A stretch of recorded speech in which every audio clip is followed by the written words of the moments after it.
Behind Hollywood's golden age fairy tales, studio executives were literally burning evidence.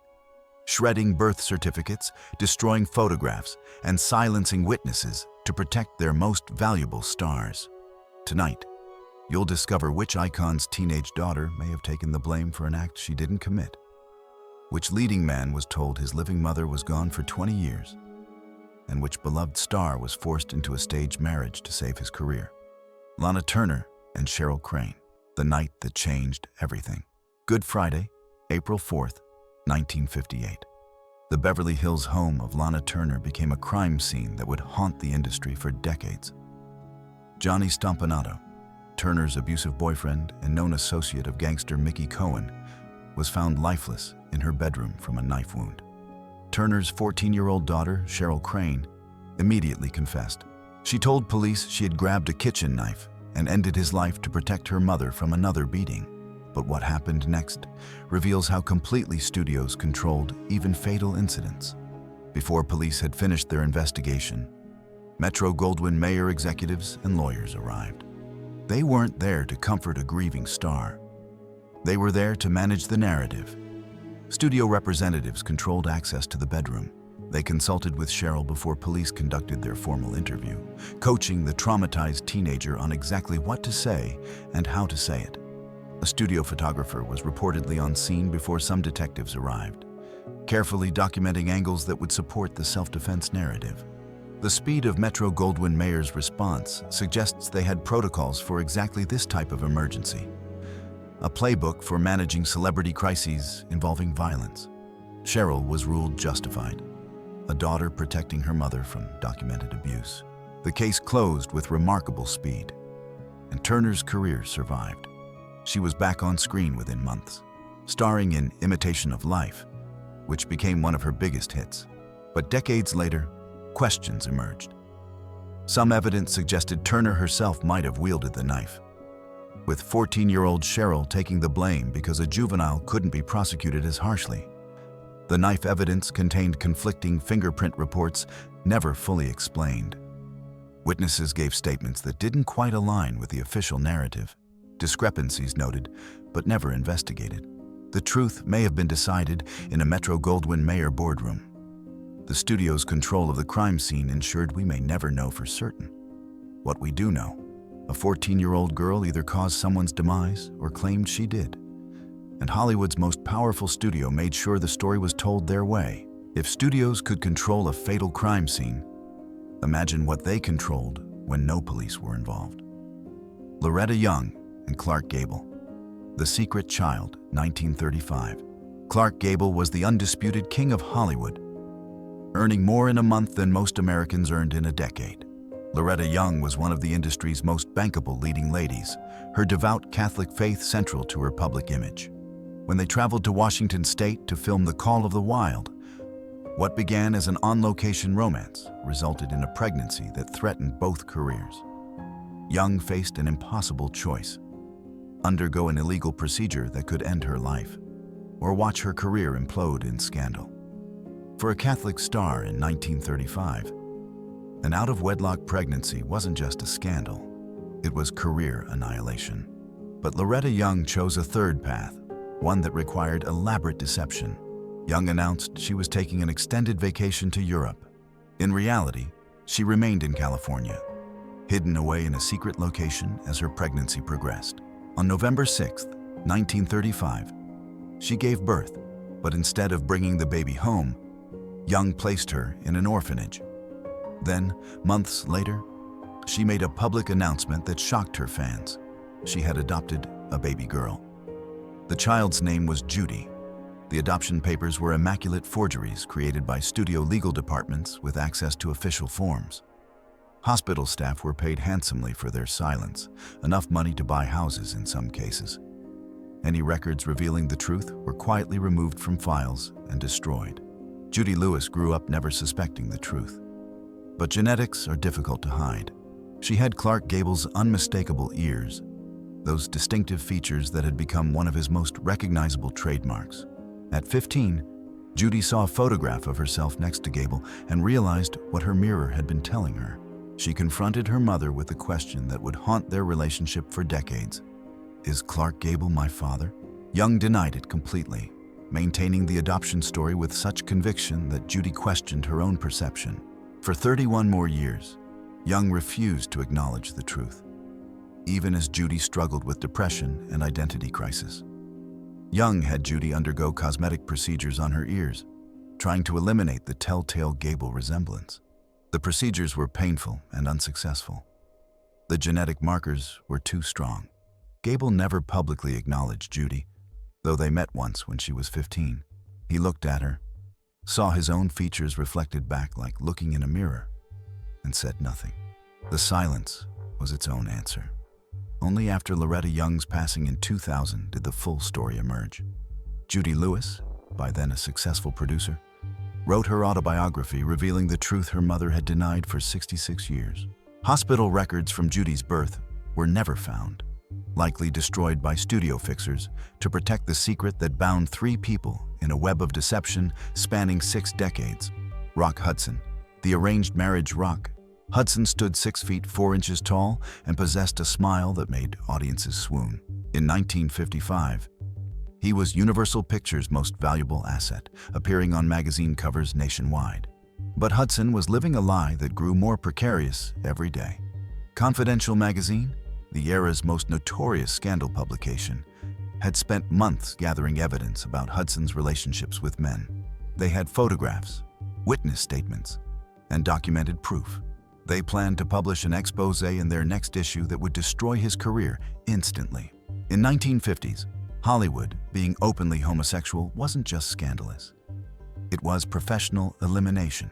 Hudson's agent, Henry Wilson, devised a solution as cynical as it was effective. Hudson would marry Wilson's own secretary, Phyllis Gates, within weeks. Gates understood exactly what the arrangement was. This wasn't romance. It was a business transaction designed to save a career worth millions. The proposal was written by studio publicists who crafted the perfect romantic moment, complete with dialogue that Hudson memorized like lines from a script. The wedding was planned by studio event coordinators who ensured maximum press coverage. Every major magazine ran photos. The honeymoon became a carefully photographed publicity tour. Hudson played the role of devoted husband with the same skill he brought to his film performances, attending premieres with Phyllis on his arm, posing for domestic magazine spreads that showed them cooking dinner together in their kitchen. The marriage lasted exactly 3 years, precisely long enough to suppress the confidential story and allow public memory to fade. In 1958, they divorced quietly. Gates signed a confidentiality agreement so strict that violation would result in financial penalties that would bankrupt her for life. Behind the scenes, Hudson's letters and photographs with male partners began disappearing. Studio representatives approached people in Hudson's private circle, offering to purchase potentially damaging materials, sometimes paying thousands of dollars for a single photo. Either way, the evidence vanished, destroyed in studio furnaces or locked in vaults that wouldn't open for decades. The truth only emerged after his passing in 1985, when Hudson became the first major celebrity to publicly reveal an AIDS diagnosis. His announcement shocked the world and brought unprecedented attention to the crisis. In his final months, his longtime partner of 35 years, Robert Benavides, was finally able to acknowledge their relationship publicly. Barbara Stanwyck and Robert Taylor, the business arrangement. Barbara Stanwyck and Robert Taylor's wedding in 1939 was front-page news across America, with thousands of fans lining the streets outside the church. Together, they seemed to represent Hollywood perfection. But Louis B. Mayer, the powerful head of Metro-Goldwyn-Mayer, had reportedly strongly suggested the marriage after both stars were facing persistent rumors. Mayer saw an opportunity. One marriage could silence speculation about both stars simultaneously. They maintained completely separate homes throughout their union, addresses miles apart. Taylor lived with his close male companion in one residence. Stanwyck lived with her female companion in another. They came together only for studio events and carefully orchestrated photo opportunities, playing the devoted couple for cameras. Fan magazines published studio-provided photographs suggesting domestic bliss. Taylor and Stanwyck having breakfast, walking dogs, entertaining friends. Every image was staged, every moment calculated. The magazines never mentioned their separate homes. After Taylor's passing in 1969, the truth began emerging. Friends revealed what Hollywood's inner circles had always known. The marriage had been a mutual protection arrangement, a business deal that lasted 3 decades. Photographs of Taylor with his longtime male companion eventually surfaced.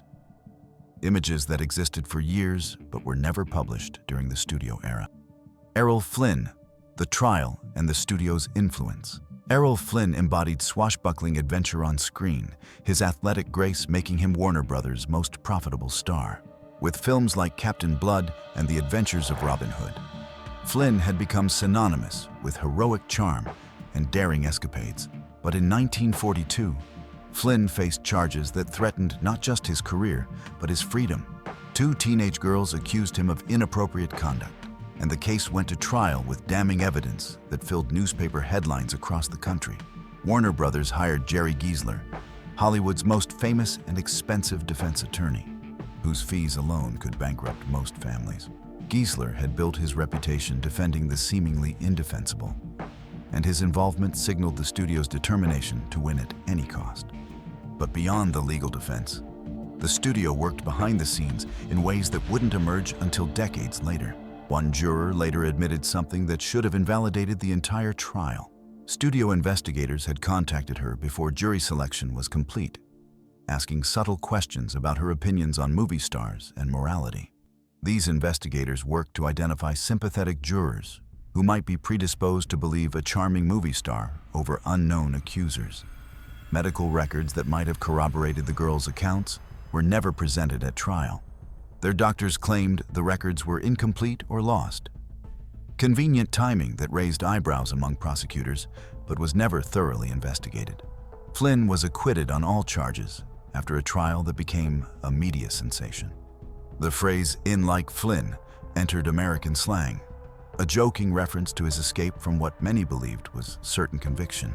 The teenage girls who accused him were vilified in the press as opportunistic liars seeking fame and money, their names dragged through newspapers while Flynn's defenders painted them as scheming temptresses. They faded from public view, their reputations destroyed and their lives forever marked by the ordeal.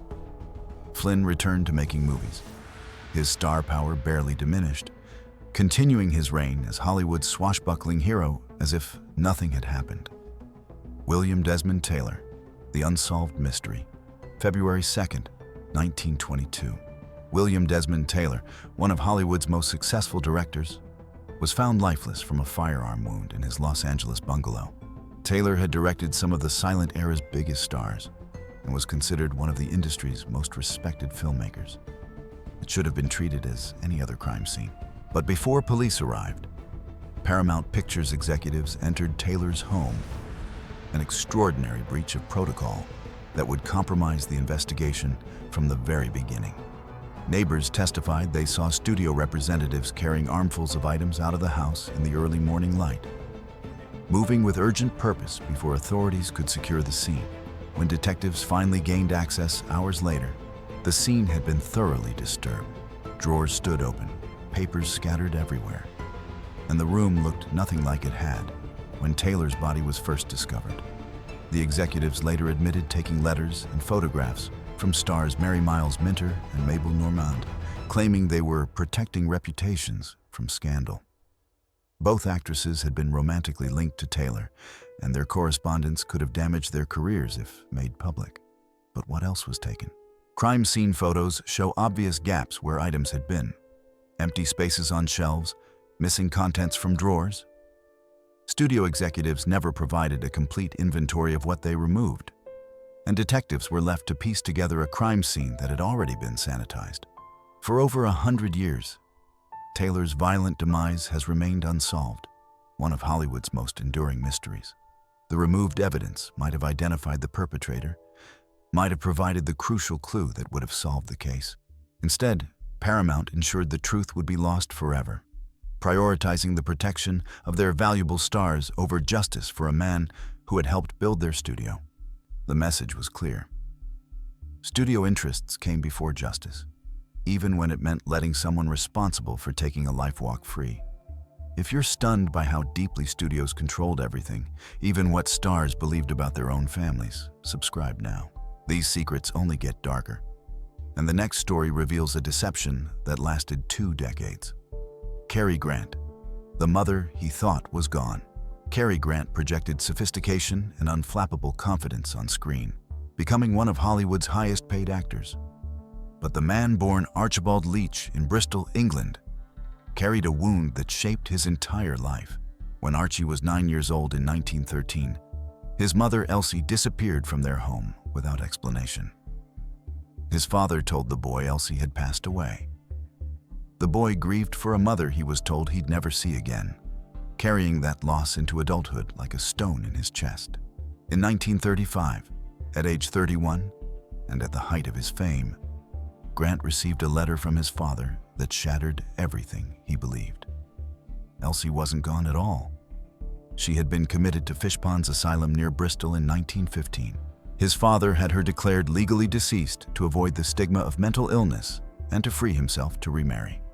For 20 years, Grant's mother had been alive in an institution while her son mourned her as lost, building a career on the other side of the Atlantic. Grant immediately traveled to England, his hands shaking as he entered the asylum. He met his mother after more than 2 decades of separation. Elsie barely recognized the sophisticated movie star as her vanished son. She kept calling him by his childhood nickname, confused about where he'd been. The reunion was heartbreaking. Years of institutionalization had taken their toll. Hollywood studios panicked when they learned the truth and worked to suppress the story, threatening newspapers with loss of access if they published it. Grant supported his mother financially until her actual passing in 1973, visiting when he could but rarely speaking publicly about the deception that had stolen 2 decades of their relationship. Merle Oberon, the mother called a maid.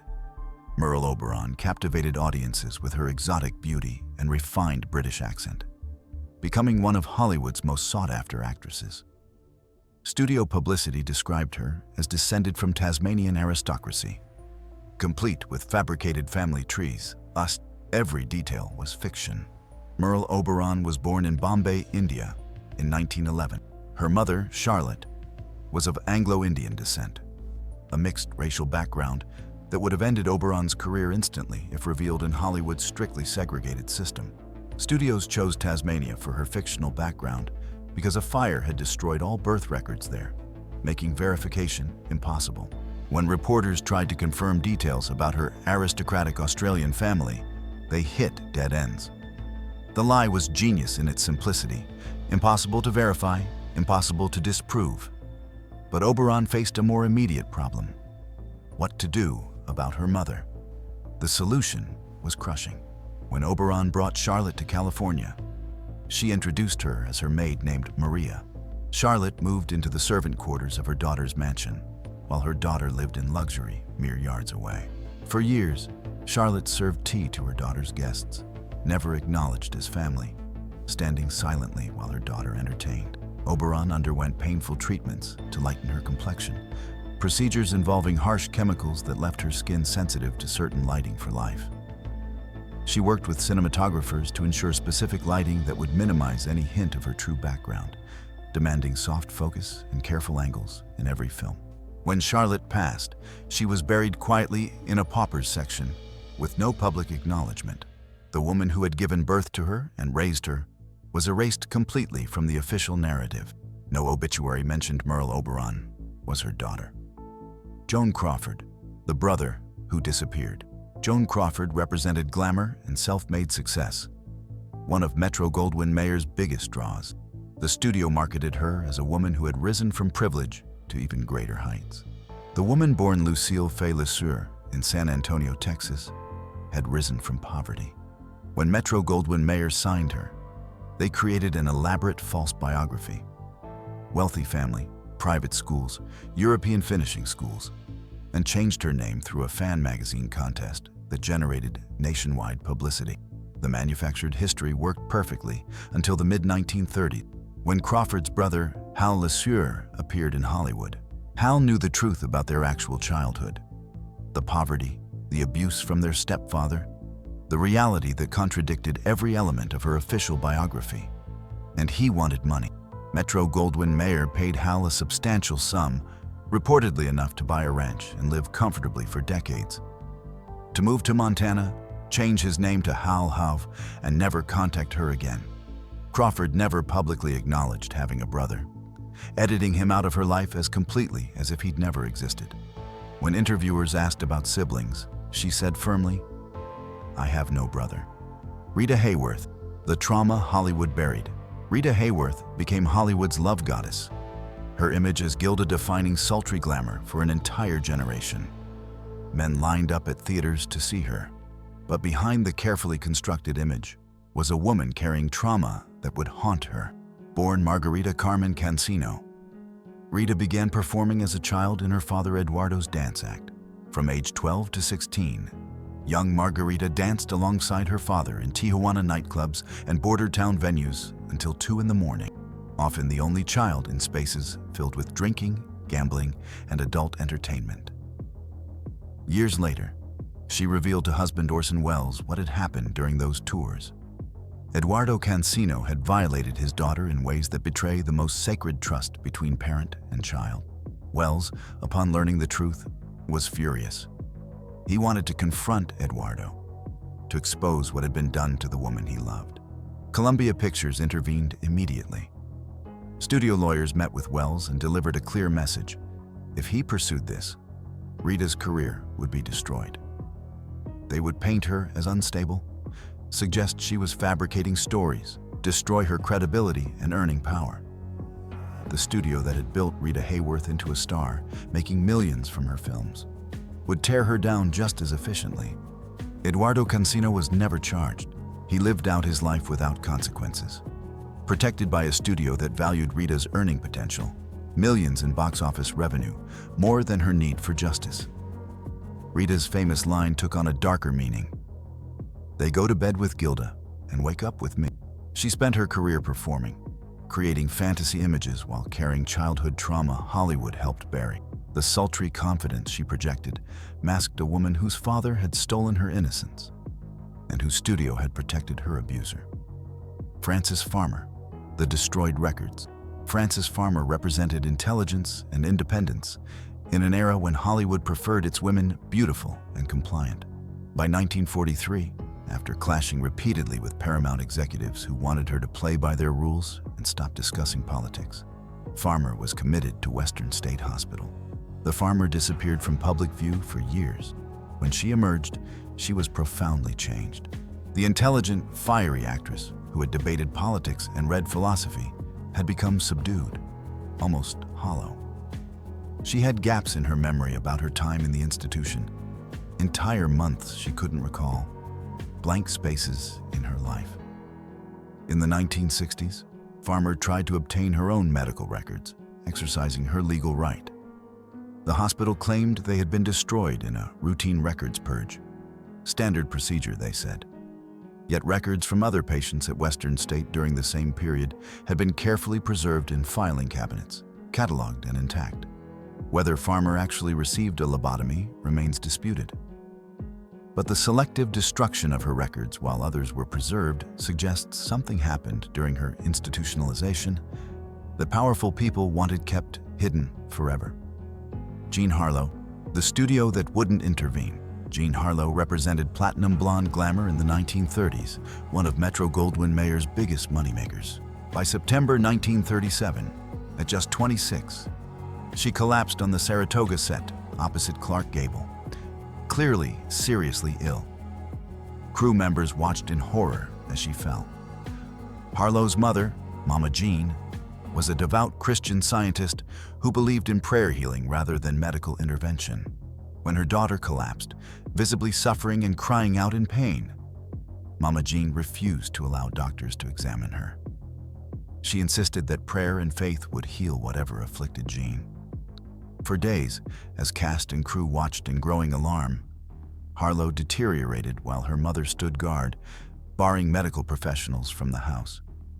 Metro-Goldwyn-Mayer executives were fully aware of the situation unfolding. Crew members reported Harlow's condition directly to studio heads. Yet the studio chose not to intervene, fearing that conflict with Mama Jean would create a scandal. Headlines about MGM interfering with religious freedom, constitutional issues, and negative publicity. By the time Harlow was finally hospitalized, against her mother's wishes, her kidneys were failing. Doctors said with earlier treatment, she could have been saved. Instead, on June 7, 1937, Jean Harlow passed at 26, one of Hollywood's brightest stars, extinguished by her mother's faith and her studio's calculated cowardice. After her passing, internal MGM memos discussing the Harlow situation disappeared from studio archives. These documents would have revealed exactly when executives knew she was approaching a crisis. Clara Bow. The It Girl's hidden pain, Clara Bow became America's first It Girl, the 1920s sensation who defined an era. With her bobbed hair and flapper style, she represented everything exciting about the jazz age. Audiences saw her carefree smile in films like It and Wings, and assumed her life matched the characters she played. Born in Brooklyn in 1905, Bow grew up in poverty so extreme she sometimes went days without adequate food. But financial hardship was the least of her troubles. Her mother suffered from severe mental illness that manifested in terrifying, violent episodes. During one psychotic episode, she attempted to harm her young daughter. Bow later revealed to close friends that her father had violated her repeatedly, an ongoing pattern that destroyed any sense of safety in what should have been her home. Paramount Pictures knew about Bow's traumatic background when they signed her. Their investigators had compiled detailed reports uncovering these secrets. But instead of helping Bow get treatment for the trauma she carried, they simply suppressed the information, crafting a false narrative of the happy Brooklyn girl who made good through pluck and determination. Bow battled severe anxiety and insomnia throughout her career, symptoms we'd now recognize as post-traumatic stress disorder. By 28, she retired from acting, unable to sustain the performance her career required. She spent her final decades as a recluse, avoiding public attention. Only after her passing in 1965 did biographers piece together the truth behind the dazzling smile. Raymond Burr. The Phantom Family. Raymond Burr commanded authority on screen like few actors before or since. As Perry Mason on television for 9 years, he projected unshakable integrity. Audiences trusted him completely. That trust was built on an elaborate foundation of lies. To explain his unmarried status in an era when bachelor actors faced constant questions about why they hadn't settled down, Burr invented a tragic backstory. He claimed he had been married to Annette Sutherland during World War II.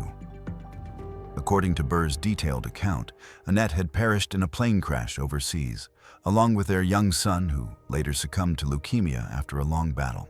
He provided dates, locations, emotional details that made the story utterly convincing to reporters. He even claimed a second marriage to Laura Andrina Morgan, who he said had passed from illness shortly after their wedding. None of it was true. Not Annette, not the son, not Laura, not the plane crash, not leukemia. Researchers who tried to verify Burr's accounts found absolutely nothing. No certificates of passing, no marriage licenses, no military records, no hospital records. The Phantom Family was purely fictional, invented to deflect uncomfortable questions about his personal life. Behind the invented grief, Burr maintained a 35-year relationship with Robert Benavides. They lived together, built a life together, shared everything except public acknowledgement. Truth emerged only after Burr's passing in 1993, when biographers discovered the elaborate deception and Benavides finally spoke publicly. If which of these buried secrets shocked you most, comment below, and let us know which other Golden Age Hollywood topic you'd like us to investigate next. Your suggestions help us uncover more hidden histories. Katharine Hepburn and Spencer Tracy. The Hidden Love Story. Katharine Hepburn and Spencer Tracy are remembered as Hollywood's most enduring love story. Their chemistry in 9 films together, electric and undeniable. What audiences didn't know was the profound sacrifice their relationship required, particularly from Hepburn. Tracy was married to Louise Tracy, a union that began in 1923. Their son was born deaf. a condition Tracy believed was divine punishment for his own sins and failures. That guilt, combined with his Catholic faith, meant Tracy would never divorce, despite their marriage effectively ending by the late 30s. When he began his affair with Hepburn in 1941, he was clear about the terms. They could be together, but she could never be publicly acknowledged, and he would never leave his wife. For 26 years, she loved Tracy in the shadows. She essentially became a co-parent to Tracy's children with Louise, helping raise them and being present for birthdays and graduations. But those children could never call her anything but Miss Hepburn. The woman who functioned as a maternal figure in their lives had to maintain the distance of a professional acquaintance whenever others were present. Metro-Goldwyn-Mayer worked diligently to keep the affair hidden. Studios arranged separate press appearances, ensuring they were never photographed together at social events, even though they were Hollywood's worst-kept secret. After Tracy's passing in 1967, Louise Tracy requested that Metro-Goldwyn-Mayer not release certain materials. Photographs of Hepburn at private family events, love letters between them spanning 2 decades, property records showing they maintained shared residences, all sealed for years by studio lawyers. Hepburn gave up any possibility of marriage, children of her own, or public acknowledgement of the central relationship in her life. Even her autobiography, published when she was in her 80s, barely mentioned the relationship that had defined over 2 decades. Marlene Dietrich. The 53-year secret marriage. Marlene Dietrich represented sophisticated European glamour, the ultimate free spirit who seemed to exist above conventional morality. The carefully constructed image suggested she was perpetually available, always single, forever the seductress who belonged to everyone and no one. The reality was completely different. When Dietrich arrived in Hollywood in 1930, she was already married to Rudolph Sieber with a young daughter named Maria. Paramount immediately identified the marriage as a problem. They were marketing her as available glamour, the woman every man desired. The solution? Dietrich would maintain her marriage while pretending to be single. Sieber moved to a ranch outside Los Angeles, raising their daughter there. For 53 years, from 1923 until Sieber's passing in 1976, they remained married while the world believed Dietrich was single. Over half a century of deception maintained through careful coordination. Dietrich visited the ranch regularly, maintaining her relationship with Sieber and their daughter away from cameras. Friends in Hollywood's inner circle knew about the marriage but kept the secret, understanding the consequences of exposure. Only after Dietrich's passing in 1992 did the full extent emerge. Archives revealed hundreds of photographs showing them together as a loving couple. Images of domestic happiness, family moments, proof of a genuine 53-year marriage, all locked away for decades, never published, never acknowledged. Hattie McDaniel, The Missing Oscar, February 29, 1940. The Ambassador Hotel's Coconut Grove nightclub hosted the Academy Awards, and history was about to be made. Hattie McDaniel won Best Supporting Actress for Gone with the Wind, becoming the first Black performer to win an Oscar. But McDaniel wasn't allowed to sit with her castmates at the ceremony. She was seated at a segregated table at the back of the room, separated from Vivien Leigh, Olivia de Havilland, and the other white actors she had worked beside for months. She made her way through the crowd to the stage, delivered her speech with grace and dignity, then returned to her segregated table. Triumph and humiliation in equal measure, captured on camera for history. After McDaniel's passing in 1952, the Oscars she had won, the first ever presented to a Black performer, disappeared. She had bequeathed it to Howard University, a historically Black institution in Washington. But the university has no record of receiving it. No documentation of transfer exists despite extensive searches. Decades of investigation have failed to locate it. Additionally, researchers discovered some publicity photos for Gone with the Wind were deliberately cropped to remove her entirely. Studios systematically reduced her visibility in marketing materials, erasing her presence even as they profited from her performance in one of cinema's most successful films. In 1999, the Academy created a replacement Oscar, acknowledging the original that piece of history, would likely never be. Dorothy Dandridge, the barriers that never fell. Dorothy Dandridge made history in 1954 when she became the first Black woman nominated for Best Actress Oscar for Carmen Jones, a groundbreaking achievement that should have opened doors. But recognition didn't translate to opportunity. Dandridge couldn't attend many of her own film premieres because theaters were segregated. She was the star, but couldn't sit in the audience. Studios refused to cast her opposite white leading men, severely limiting available roles. Hollywood's unwritten rules forbade interracial romance on screen, no matter how talented the performers or how much chemistry they shared. Her daughter was born with severe brain damage, requiring institutional care, costing thousands monthly. Despite her fame and historic Oscar nomination, Dandridge never achieved the financial security of her white counterparts. By the early 1960s, her career had stalled. The money was gone. She was accepting roles far beneath her talent just to pay bills.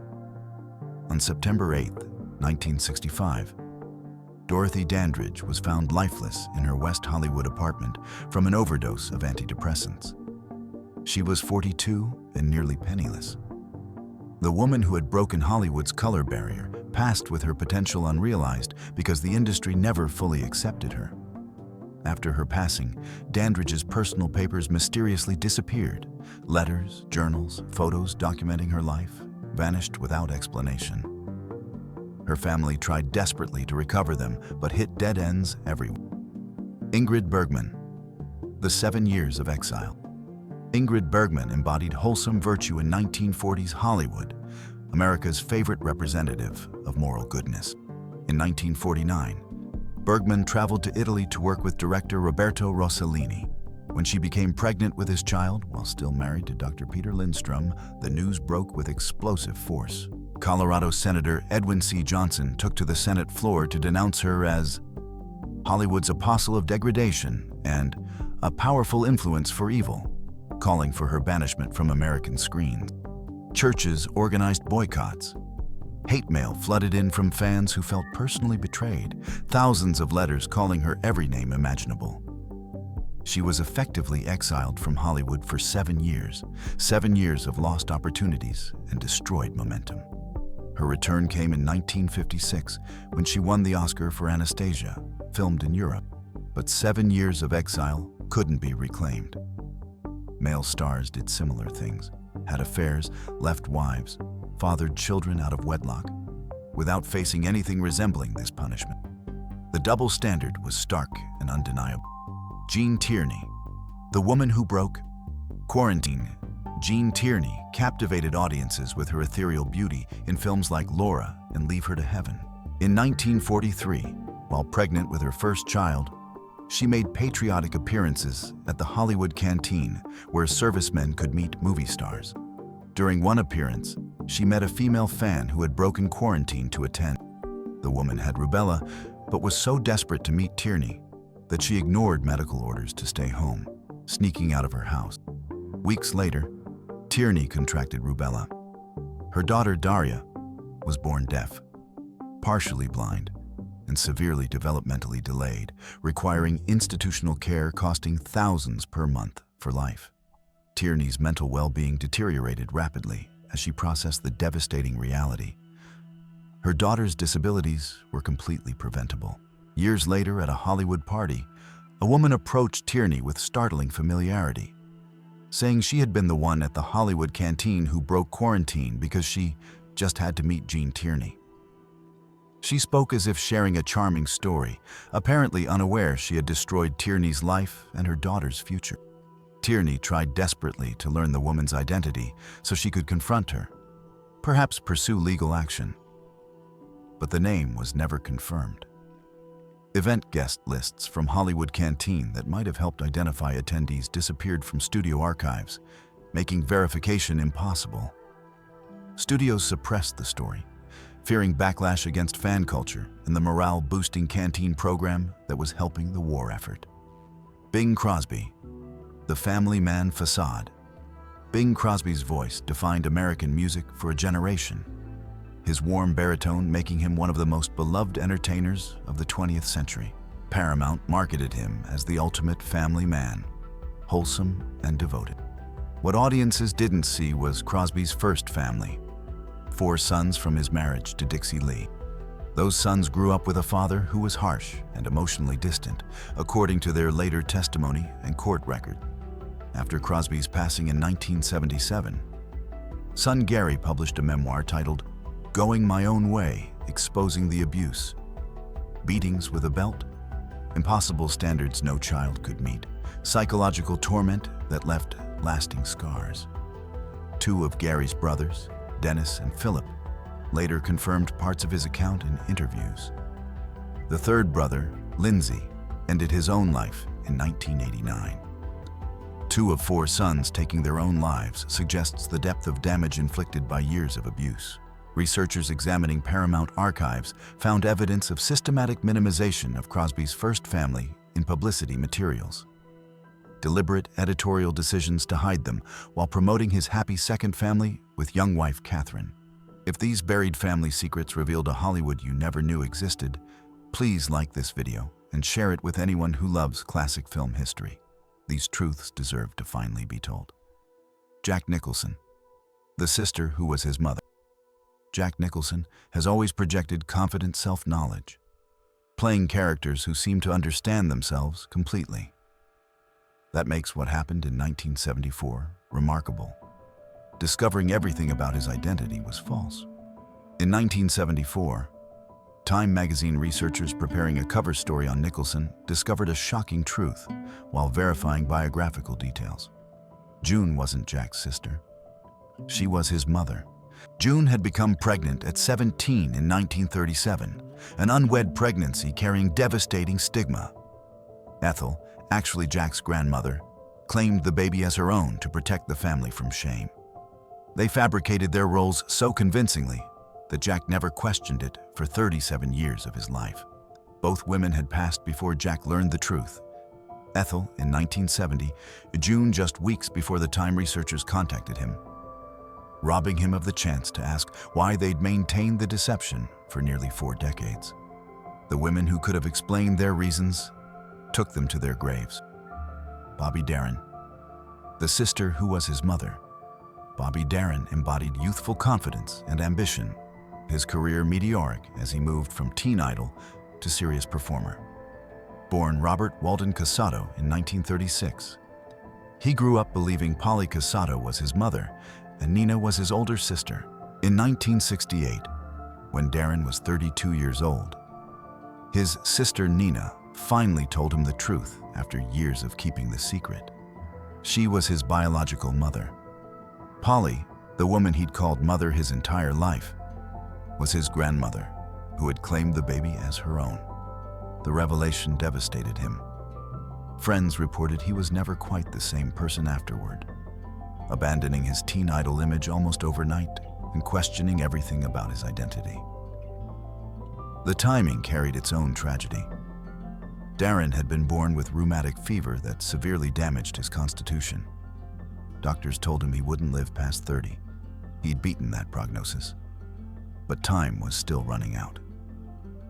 On December 20th, 1973, Bobby Darin passed during routine cardiac procedure at just 37. The identity revelation had robbed him of precious time to process his authentic self and come to terms with his history. Barbara Stanwyck, the son she disowned. Barbara Stanwyck projected strength and capability in every role she played, the tough-talking dame who needed no one. But behind that strength was a profound failure: her relationship with her adopted son. In 1932, Stanwyck and husband Frank Fay adopted a 10-month-old boy named Dion, hoping a child might save their troubled marriage that was already deteriorating under the weight of Fay's alcoholism.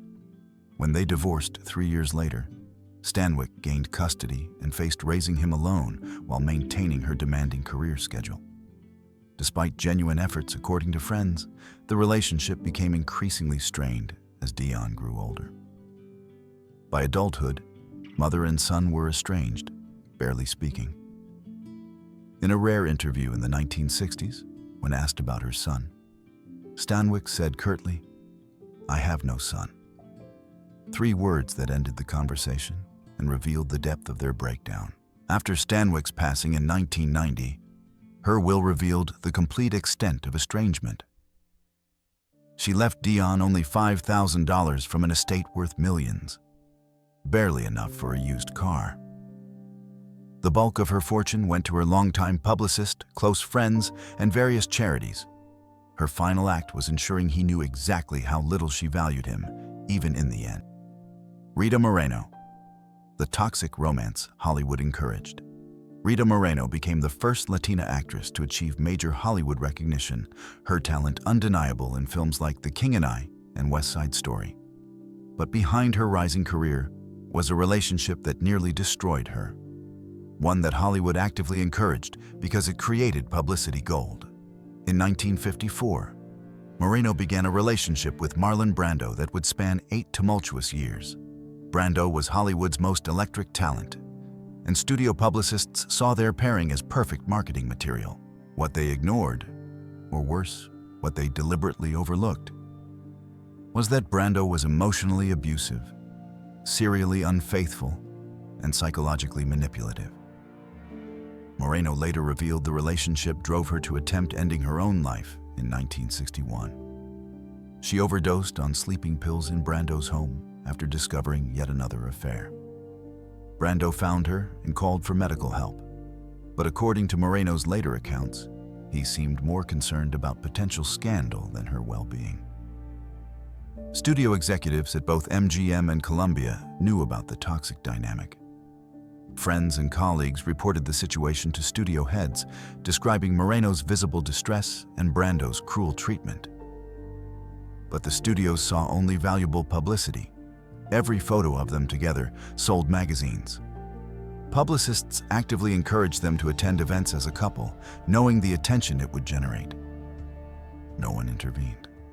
No studio executive suggested she deserved better. No one offered support or resources. They simply kept feeding the relationship to the press while a young actress spiraled toward self-destruction.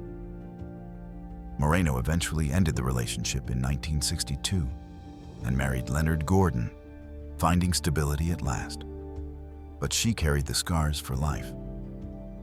In her autobiography decades later, she was candid about how Hollywood's machinery had valued her as a publicity asset rather than a person deserving protection and care. Natalie Wood. The questions that remain. Natalie Wood grew up on camera, transitioning from child star in Miracle on 34th Street to adult roles in Rebel Without a Cause and West Side Story. She seemed to have navigated Hollywood's dangers successfully, building a respected career and raising a family. Then came November 29, 1981. Wood drowned near Santa Catalina Island while on a yacht with husband Robert Wagner and friend Christopher Walken.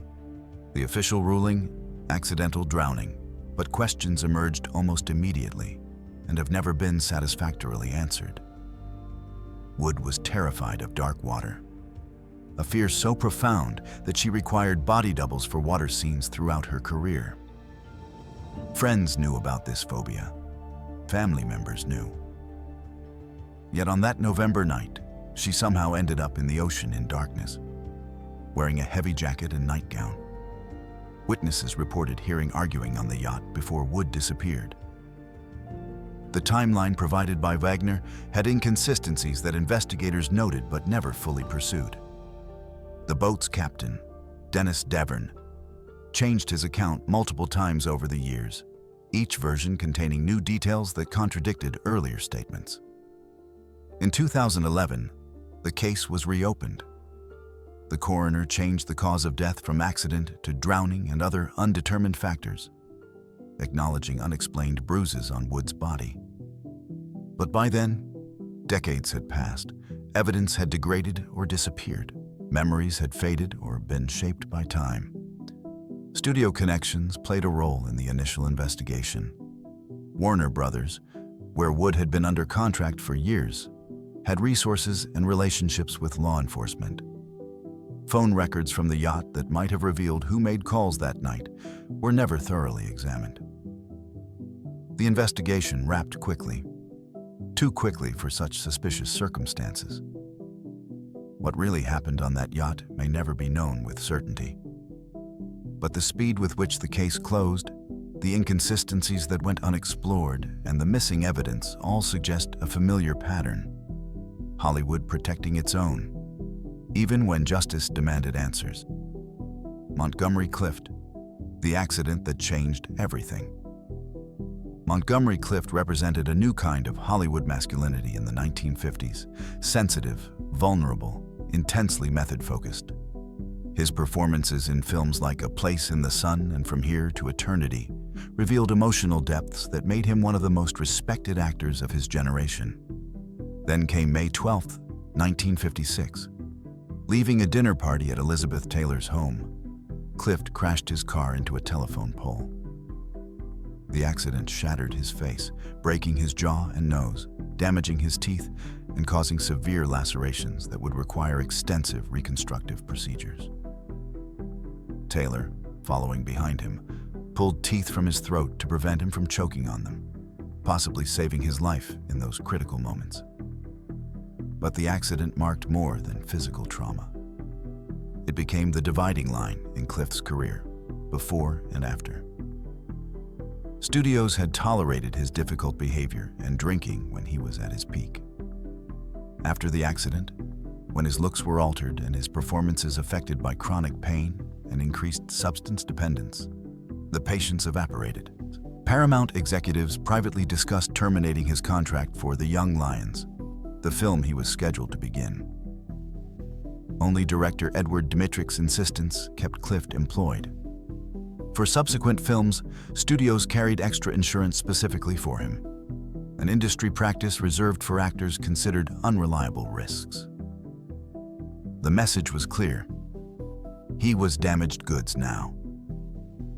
Friends later revealed that Clift's substance issues worsened dramatically after the accident as he tried to manage constant pain from injuries that never fully healed. But rather than arranging for proper pain management and rehabilitation, studios simply wrote him off as difficult, reducing his opportunities and hastening his decline. When Clift passed in 1966 at just 45, Hollywood mourned the loss of a great talent. But the industry that mourned him had abandoned him years earlier, the moment his value as a marketable commodity diminished. The man who had given audiences some of cinema's most vulnerable performances received no vulnerability or care in return when he needed it most. Veronica Lake, The Fall from Grace. Veronica Lake's peekaboo hairstyle became one of the most imitated looks of the 1940s, her cool blonde beauty perfect for film noir. At her peak, she commanded top salaries at Paramount and was one of Hollywood's most recognizable faces. By the 1960s, she was working as a bartender in Manhattan, her fall from stardom nearly complete. The decline began when Lake developed mental health issues and alcoholism, problems Paramount executives recognized but did nothing to address. When her box office appeal began to fade in the late 40s, the studio simply dropped her contract. No rehabilitation support, no mental health resources, no career transition assistance. She went from Paramount's A-list to unemployable within months. Lake struggled through the 50s with small roles and failed comebacks, each setback pushing her deeper into alcoholism. By 1962, she was living in poverty in New York, unrecognizable from her glamorous screen persona. A newspaper reporter discovered her working at the Martha Washington Hotel bar, and the story became a sensation, the fallen star serving drinks to strangers who didn't recognize her. The publicity led to brief, renewed interest and a small role, but by then the damage was irreversible. Lake's health was destroyed by years of drinking. She passed in 1973 at 50 from hepatitis, her final years spent in near obscurity. Paramount still owned rights to her films and continued profiting from them. The studio that had made millions from her image during her peak years offered nothing during her decline. No pension, no healthcare support, no acknowledgement of the mental health issues they'd observed and ignored when she was making them money. Tab Hunter. The magazine that held the secret Tab Hunter represented wholesome American masculinity in the 1950s, Warner Brothers' answer to Rock Hudson. With his boy-next-door looks and charming smile, Hunter became a teen idol, starring in films and recording hit songs. But like Hudson, Hunter was living a lie that could destroy his career if exposed. In 1955, Confidential magazine obtained proof of Hunter's relationships with men, including photographs and witness statements. The expose would have ended his career instantly, just as similar revelations destroyed other actors' livelihoods. Warner Brothers knew the magazine was preparing to publish. The studio's solution was as cynical as it was effective. They made a deal. Warner Brothers offered confidential, damaging information about other stars in exchange for killing the Hunter story. The magazine agreed, publishing exposés about less valuable Warner Brothers contract players while keeping Hunter's secret buried. Hunter learned about the deal years later, that his career had been saved by sacrificing colleagues, that other people's lives had been destroyed to protect Warner Brothers' investment in him. The guilt haunted him. The actors who were exposed faced destroyed careers while Hunter continued working, always knowing the price others had paid for his protection. The studio framed this as loyalty to Hunter, as protecting their star. But the transaction revealed the true calculation. Protect the assets that generate the most revenue, sacrifice the less profitable ones. Human lives were simply commodities to be traded in negotiations. Hunter didn't publicly acknowledge his sexuality until 2005, when he published his autobiography at age 73. For 50 years, he lived with secrets, guilt, and the knowledge that his success came at others' expense, all because Warner Brothers valued him more than they valued the colleagues they threw to the wolves. The price of glamour.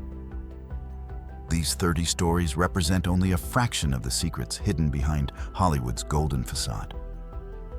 For every scandal that surfaced, countless others remained buried in studio archives or went to graves with those who kept them. What unified all 30 stories was systematic destruction of evidence. Medical records burned in studio furnaces, birth certificates altered by legal departments with access to official forms and sympathetic clerks, photographs destroyed or locked in vaults with combinations known only to a few executives, marriage licenses made to disappear through connections with City Hall, psychiatric records eliminated, legal documents shredded, love letters purchased for thousands of dollars, then burned while studio fixers watched to ensure complete destruction. What we've lost can never be recovered. Hattie McDaniel's Oscar, gone forever. That piece of history vanished without trace. Frances Farmer's medical records, destroyed while others from the same period were carefully preserved. William Desmond Taylor's perpetrator, unknown because evidence was removed before investigation could properly proceed. Gene Tierney's destroyer, anonymous because studios protected fan culture over individual justice. The truth about countless other secrets that burned completely, leaving no trace in any archive or memory. The real cost wasn't just careers destroyed or secrets buried. It was authentic human lives erased to create marketable fantasies. Behind every carefully constructed star persona was a real person whose truth was considered less valuable than the fiction studios could sell to audiences hungry for glamour and escape. Hollywood's golden age was built on silver screens and burned evidence. The glamour we remember came at a price paid in silenced truths and erased lives. Every beautiful image on screen represented someone's sacrifice, someone's secret, someone's pain carefully hidden behind a smile crafted for cameras and perfected through countless takes. The stars of Hollywood's golden age shine no less brightly for being revealed as complex, flawed human beings struggling with impossible circumstances. If anything, knowing the struggles behind the glamour makes their artistic achievements even more remarkable. They created beauty while carrying pain. They performed joy while hiding trauma. They gave us dreams while living nightmares.